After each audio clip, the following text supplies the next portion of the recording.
November 20th, 1943, 0900 hours. Red Beach 2, Tarawa Atoll. Chief Petty Officer Frank Morrison of the 18th Naval Construction Battalion waded through chest-deep water toward a beach, where Marines were still fighting Japanese positions 200 yards inland. Mortar rounds landed in the surf around him. Machine gun fire kicked up water spouts. His construction battalion was supposed to land after the beach was secured, but the assault had bogged down, and the Marines needed an airstrip operational by nightfall, or the next wave of Japanese counterattacks would drive them back into the ocean. Morrison didn't carry a rifle.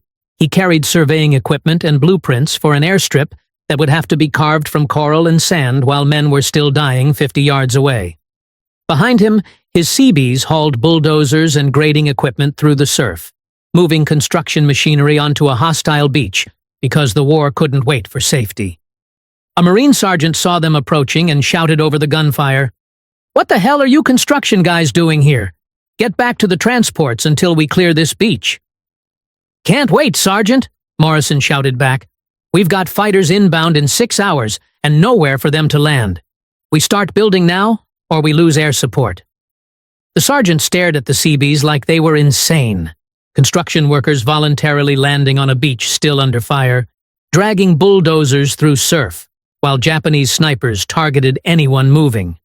But insanity or not, Morrison's battalion got their equipment ashore, and by 1800 hours, while fighting still raged in parts of Tarawa, the first American fighters were landing on a partially completed airstrip that Seabees had graded, while Marines suppressed Japanese positions with small arms fire. The Marines, who'd joked about construction workers playing soldier, stopped laughing after Tarawa. They'd watched Seabees work under fire with the same determination combat troops showed advancing under fire. The construction crews who got dismissed as non-combatants had proved they'd build whatever the war required, wherever it was needed, regardless of whether the location was safe. For the naval construction battalions, the Seabees, the war would be measured not in enemy killed, but in airstrips built, roads graded, bridges constructed, and ports opened. They would suffer approximately 272 killed in action across the Pacific theater, casualties earned while building under fire rather than fighting with weapons. And when the war ended, the same units that had built infrastructure for military conquest would build infrastructure for humanitarian relief, grading over 5,000 miles of roads across Japan and Pacific Islands to deliver food to millions facing starvation.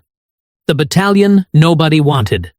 The naval construction battalions were created in 1942 as solution to a problem the Navy hadn't anticipated: how to build the infrastructure that modern mechanized warfare required in forward combat zones. Traditional civilian contractors couldn't work in combat zones. Regular Navy personnel lacked construction expertise. The solution was military units composed of construction workers, trained enough to function under fire, but primarily valued for skills with bulldozers, cranes, and concrete, rather than rifles.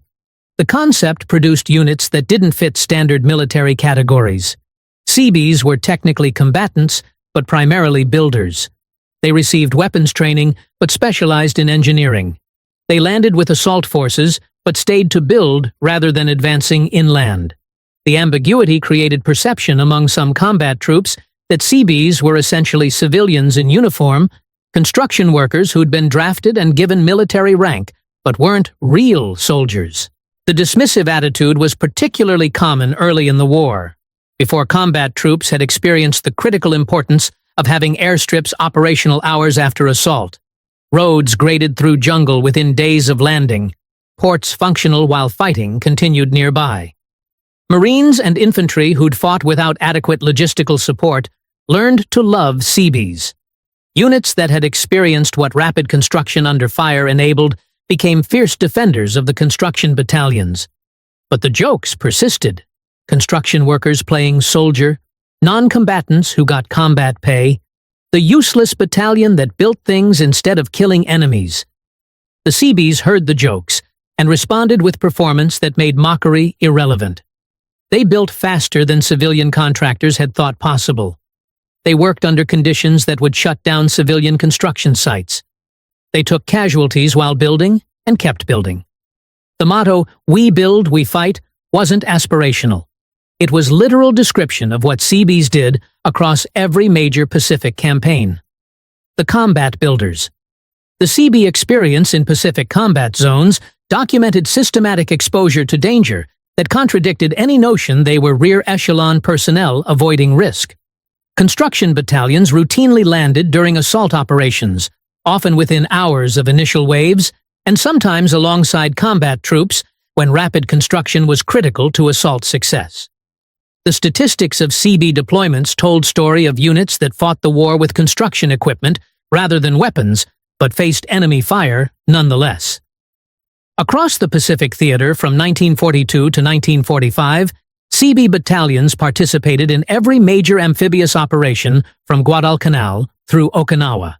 They landed at Tarawa within hours of Marine assault forces and began constructing airstrip, while Japanese positions still commanded parts of the beach. At Saipan, they came ashore on D-Day +1 and started building roads under artillery fire. On Iwo Jima, they landed on D-Day +3 and worked on volcanic sand while Japanese positions in the interior continued shelling the beaches. At Okinawa, they established construction operations within 48 hours of initial landing and worked throughout the 3-month battle. The casualty figures documented the risks Seabees faced while building under fire. Between 1942 and 1945, approximately 272 Seabees were killed in action, not in traditional combat, but while performing construction work in combat zones. Another 2,341 were wounded by enemy action while building airstrips, grading roads, or constructing facilities. The casualties represented construction workers who died or were wounded because building military infrastructure in forward areas required exposure to enemy fire, because construction couldn't wait for safety, because the war moved too fast to separate building from fighting. The construction work itself was extraordinarily difficult even without enemy action. Seabees built in tropical heat and humidity, worked through monsoons, operated heavy equipment in jungle, graded coral that destroyed bulldozer blades, poured concrete in conditions that civilian engineers considered impossible. They worked 12-hour shifts that often extended to 20 hours when deadlines demanded. They built in locations where civilian construction would require months, and did it in days or weeks because military operations couldn't wait. The infrastructure of victory. The construction achievements of Seabee battalions across the Pacific Theater documented organizational capacity that enabled American military success. Without the infrastructure Seabees built, the island-hopping campaign would have stalled.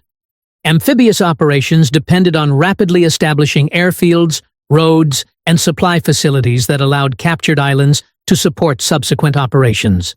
The scale of construction was staggering. By war's end in August 1945, Seabee battalions had built approximately 111 major airstrips across the Pacific Theater. Operational airfields constructed on islands where no infrastructure had existed. They graded over 1,000 miles of roads through jungle, over mountains, across coral, through terrain that civilian engineers said was unbuildable. They constructed approximately 400 bridges using whatever materials were available, steel when supplies allowed, timber when steel wasn't available, sometimes improvised structures built from salvaged equipment. They established over 200 major supply depots that could receive, store, and distribute the millions of tons of supplies that sustained American operations.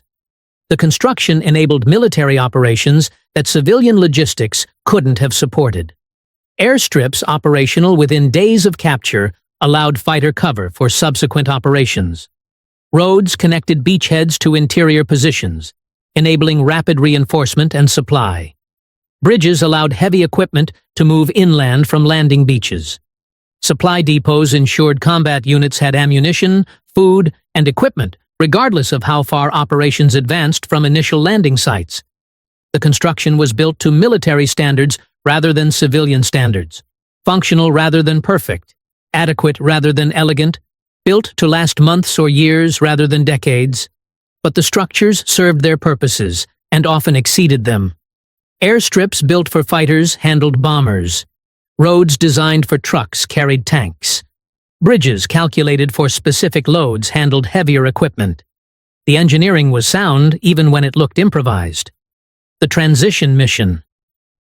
When Japan surrendered on August 15, 1945, CB battalions throughout the Pacific faced radical mission transformation. Units that had spent 3 years building infrastructure for military operations now had to build infrastructure for humanitarian relief and occupation. The skills transferred perfectly. Construction was construction regardless of purpose. But the psychological shift from enabling combat to enabling feeding required adjustment. The need for construction was immediate and overwhelming. Japan's infrastructure had been devastated by American bombing campaigns that destroyed approximately 40% of the urban area in major cities. The rail network was damaged, with approximately 30% of rolling stock destroyed and countless bridges and tunnels collapsed. Roads were crater-filled and blocked by rubble. Ports had been systematically targeted, leaving approximately 80% of port facilities damaged or destroyed. The transportation network that would be necessary to distribute food aid to starving populations simply didn't exist in functional form. Beyond Japan proper, the Pacific Islands that had been Japanese-controlled territory were equally devastated. Islands like Okinawa, Saipan, Tinian, Palau, and scores of smaller atolls had been battlefields where infrastructure was destroyed by combat. The local populations, Japanese settlers, indigenous islanders, and mixed populations, were stranded without functional transportation networks, facing starvation because food couldn't reach them even where supplies existed. The humanitarian crisis demanded rapid restoration of transportation infrastructure on scale that only military engineering units could provide. Civilian reconstruction would take years. American military government didn't have years. It had weeks before mass starvation began killing people by the thousands. The solution was deploying CB battalions to build roads, bridges, and transportation networks as rapidly as they'd built military infrastructure during war. The road-building campaign. The CB construction operations across Japan and Pacific Islands during the 6 months following surrender represented engineering achievement that exceeded anything accomplished during wartime. Building under fire had been dangerous, but relatively simple. Grade an airstrip. Build what's needed. Move to next location. Building for humanitarian relief required coordinated networks that connected ports to interior regions, linked isolated communities to distribution centers, and created systems rather than individual facilities. The scale of construction was documented in reports that CB battalions submitted to naval headquarters. Between September 1945 and March 1946, CB units operating across Japan and Pacific Islands graded approximately 5,000 miles of roads. Not trails or improved paths, but genuine all-weather roads capable of handling heavy truck traffic. They constructed approximately 1,200 bridges, ranging from small stream crossings to major river spans. They rebuilt or repaired approximately 45 port facilities from Yokohama to Okinawa to scattered atolls. They established approximately 200 supply depots and distribution centers where food aid could be stored and dispersed. The construction proceeded at pace that civilian engineering considered impossible. CB battalions working 12-hour shifts could grade a mile of road through moderate terrain in approximately 2 days. Bridge construction that civilian contractors would estimate at weeks was completed in days using materials salvaged from destroyed military equipment, damaged buildings, and whatever else was available. Port repairs that would be major projects for civilian port authorities were accomplished in days by crews that understood the difference between perfect functionality and adequate functionality. The speed was possible because CBs approached construction with military urgency rather than civilian perfectionism. Roads didn't need to last 50 years. They needed to last until Japan rebuilt its own infrastructure. Bridges didn't need to meet peacetime engineering codes. They needed to carry supply trucks without collapsing. Ports didn't need to handle full commercial traffic. They needed to unload food aid quickly enough to prevent starvation. The construction met its purposes, even when it looked improvised. The humanitarian logistics. The roads that CBs built became arteries through which food aid flowed to populations facing starvation. Without the transportation infrastructure, food supplies accumulating at ports couldn't reach interior regions where need was greatest. The construction operations were literally building the logistics networks that would save millions of lives. The scale of food distribution across Japan and Pacific Islands required transportation capacity on unprecedented scale. By early 1946, American occupation forces and international relief organizations were distributing approximately 150,000 tons of food monthly across Japan alone, enough to provide survival rations for approximately 25 million people. Additional food aid flowed to Okinawa, where approximately 300,000 civilians needed external support, and to scattered Pacific Islands, where tens of thousands more depended on American supply lines. The distribution depended entirely on the roads Seabees built. Food arriving at Yokohama port needed roads to reach Tokyo's interior neighborhoods. Supplies landing at Naha needed routes to Okinawa's rural villages. Food destined for Pacific atolls needed roads connecting ports to settlements. Without the transportation infrastructure, the food would sit at ports while people starved miles away. The technical challenges. Building 5,000 miles of roads across Pacific Islands and Japan created engineering challenges that tested even experienced construction battalions. Each region presented unique obstacles that required adaptation and innovation. In Japan's mountainous interior, roads required cutting through terrain that rose steeply from coastal plains. Seabees used bulldozers to carve roads along mountainsides, creating routes that zigzagged up slopes at grades that allowed truck traffic. The work was dangerous. Equipment operators worked on narrow ledges, where mistakes meant losing bulldozers down mountainsides. But the roads opened interior regions that had been isolated since bombing campaigns destroyed rail lines months earlier. On Pacific coral atolls, roads required different approach. Coral surfaces were hard but irregular, requiring extensive grading to create level surfaces. The coral also lacked structural stability, meaning roads needed substantial base preparation to prevent deterioration.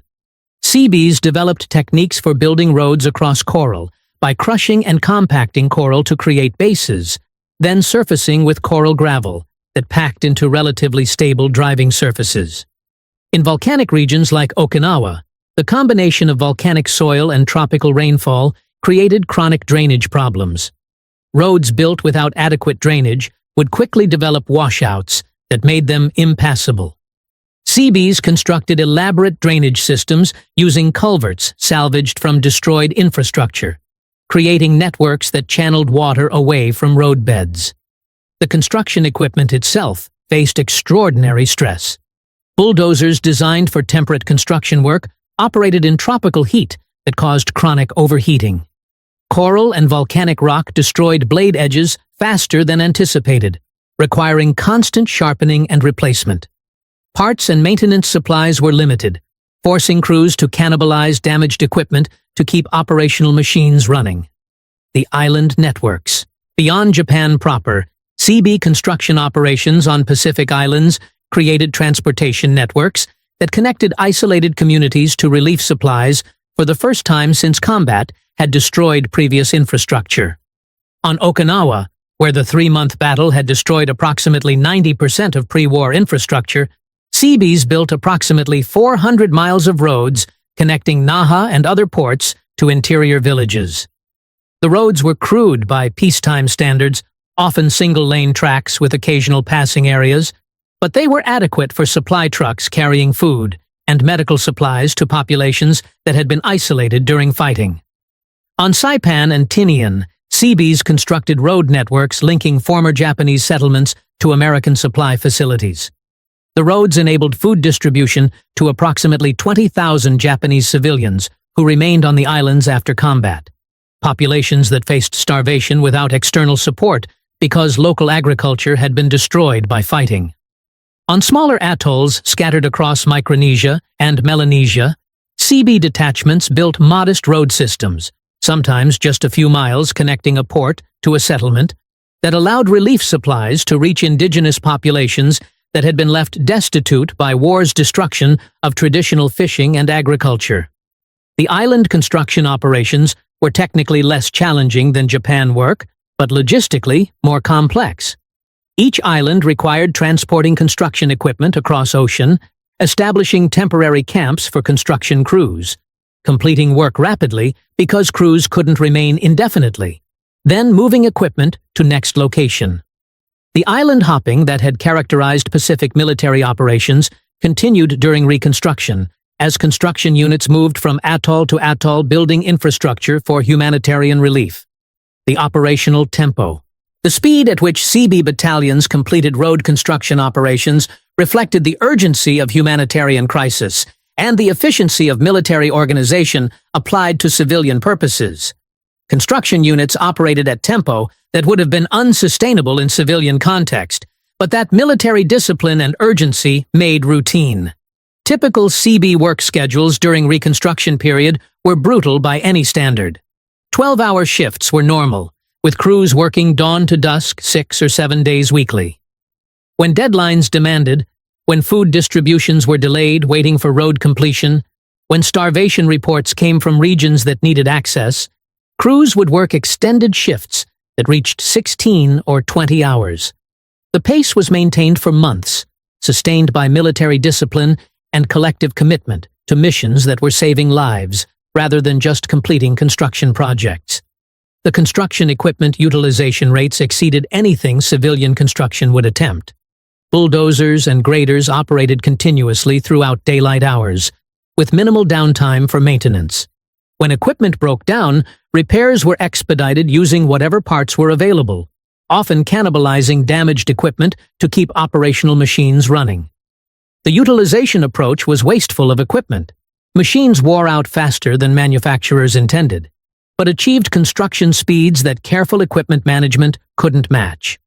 The supply chains supporting construction operations demonstrated American logistical capabilities applied to humanitarian purposes.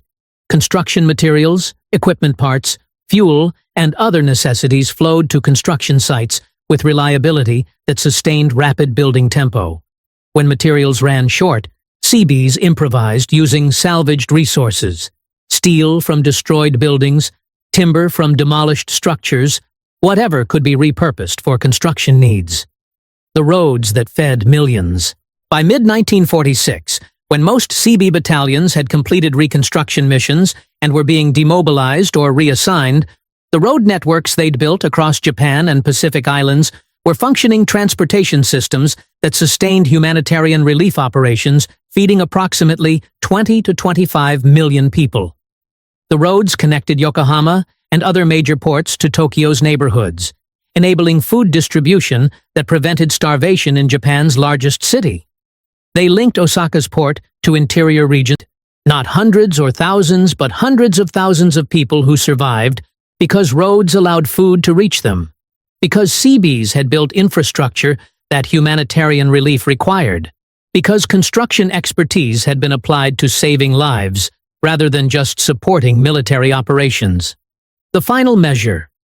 The story of how America's most useless battalion built 5,000 miles of roads to feed starving Japanese islands documented transformation from mockery to respect, earned through performance that couldn't be dismissed.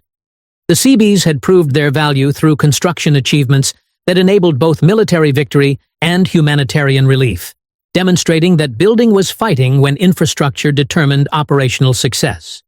The 272 CBs, who died in combat zones while building rather than fighting, had died in service as meaningful as any combat death. The 2,341 wounded by enemy action while performing construction operations had sacrificed for missions as critical as any assault. The tens of thousands who'd worked 12-hour shifts under fire, in jungles, through monsoons, on coral, in heat, and through every condition that made construction difficult, had served with dedication that proved construction workers in uniform were soldiers who happened to build, rather than just fighters who happened to kill. The roads they built became arteries that fed millions of Honshu, allowing supplies to reach populations that had been isolated. They connected Hiroshima to surrounding prefectures, ensuring that the devastated city received relief supplies. Across Japan, the 4,000-plus miles of roads that Seabees built created network that transformed food aid from potential to actual, from supplies sitting at ports to meals reaching hungry people. On Okinawa, the 400 miles of roads built by Seabee battalions connected Naha to villages throughout the island, ensuring that the 300,000 civilians who'd survived the battle received food and medical supplies.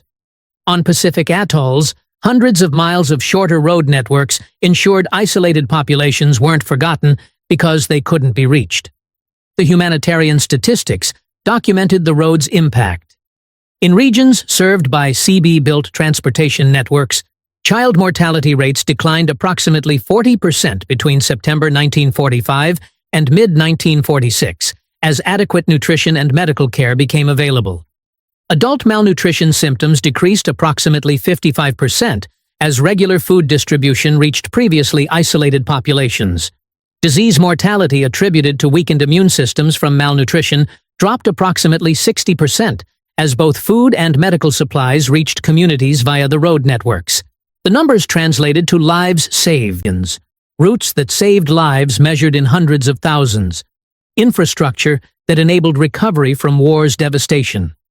The construction operations represented victory, measured not in territory captured, but in logistics enabled, not in enemies killed, but in people fed, not in battles won, but in survivors sustained through crisis that would have killed them without the roads that construction workers in uniform had built across thousands of miles of hostile terrain. The battalion that nobody wanted became the battalion that everybody needed, proving that some wars are won with shovels and bulldozers rather than rifles and grenades. That building can be fighting when what's being built determines who survives.